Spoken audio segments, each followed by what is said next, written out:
What's up and welcome back to the channel. We're starting off 2025 with another MOC from a classic LEGO theme.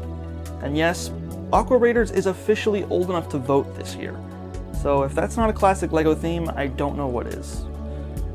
This is a theme near and dear to my heart, as one of my best friends growing up actually managed to collect every single Aqua Raiders set there is, and we have held on to that entire collection, including all of their instruction manuals to this very day.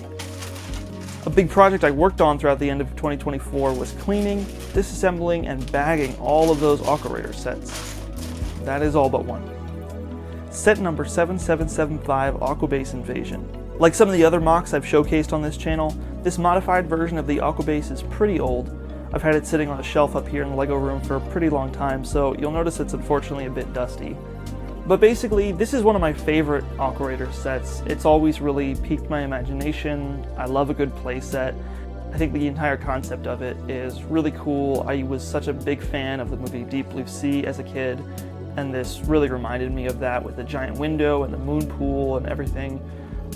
So I really loved this set, but the original version of it has that classic just sort of playset style with the open back and everything, and it's ultimately kind of small and gappy, and it's just kind of hard to believe it as this like actual thing that could safely go underwater. So that was really the main motivation for doing this MOC. I wanted to sort of approach redesigning the Aqua Base in the style of the modular building. So it's completely sealed off on all sides. The roof comes off for interior access. It has a fully detailed interior. And also the back wall is removable for more visibility and access for play features and just enjoying the set in general. And I wanted to try and maintain some of the core play features of the original set.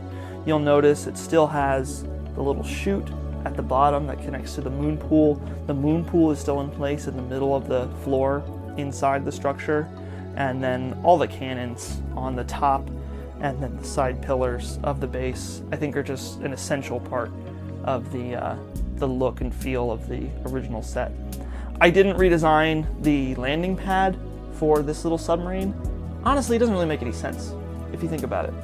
Like, the guy in here has no, scuba diving equipment, so I don't really know how he's gonna just walk, out of his submarine up to the door of the base and walk inside.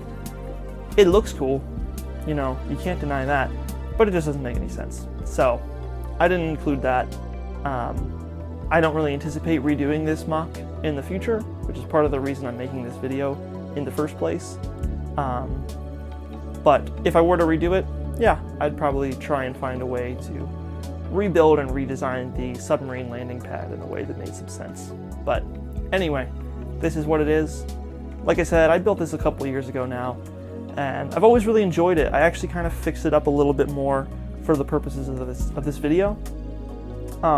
It was never quite 100% complete, and there's still some little things I'm not entirely happy about with it, but it looks great. I like the overall design. I like the original set, of course, is a really wonderful design, and I wanted to maintain that similar silhouette and just kind of give it some more heft and make it feel like a real underwater structure. Now, aside from my goal of tidying up the LEGO room, cleaning and putting away all these old Aqua Raiders sets is motivated by something a little more exciting. My friend, who originally collected all these sets, is about to become a dad, and he's expecting not one, but 2 baby boys. And before you start worrying about every single Aqua Raiders set not being enough LEGO for 2 boys to enjoy, don't worry, because their dad also loved Mars Mission. This isn't every single Mars Mission set, it's maybe about half of them, most of the first wave and a tiny bit of the second wave. But I think, yeah, between this and all the Aqua Raiders sets, this will hopefully be making 2 little boys very happy in more than a few years from now. Now, if that doesn't bring some joy to your LEGO loving heart, I'm not sure that you have one. Thanks for watching.